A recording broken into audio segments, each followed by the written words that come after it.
एक दिन भगवान बुद्ध अपने शिष्यों के साथ बैठे थे। तभी एक शिष्य ने हाथ जोड़कर पूछा, भगवान, जीवन में कब और कहां हमें चुप रहना चाहिए? भगवान बुद्ध मुस्कुराए और बोले, हे भिक्षु, चुप रहना भी एक कला है। हर जगह बोलना बुद्धिमानी नहीं होती। जहां शब्द अनर्थ कर सकते हैं, वहां मौन ही सबसे बड़ा रक्षक है। मैं तुम्हें बताता हूं किन अवसरों पर मौन रहना चाहिए। पहला, जब क्रोध आए, जब मन क्रोध से भर जाए, वाणी कड़वी होने लगे, उस समय कुछ न बोलो, क्योंकि गुस्से में निकला हर शब्द तीर बनकर दिल को घायल कर देता है। बुद्ध कहते हैं, क्रोध के समय मौन रहो, वही सबसे बड़ी जीत है।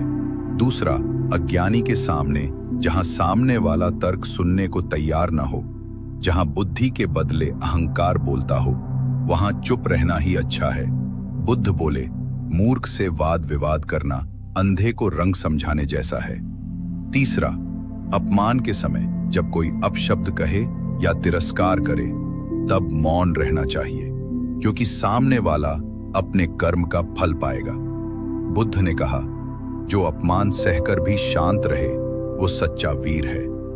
चौथा, किसी का भेद न खोलने के लिए जहां कोई गुप्त बात बताई जाए या किसी की निजता हो, वहां वाणी को रोकना ही सच्ची मित्रता है। बुद्ध कहते हैं, जिसे मौन रखना आता है, वही विश्वास का पात्र है। पांचवां, अनजाने विषय पर जिस बात का ज्ञान न हो, उस पर बोलना मूर्खता है। बुद्ध बोले, जहां ज्ञान न हो, वहां मौन रहो, वही सच्चा ज्ञान है।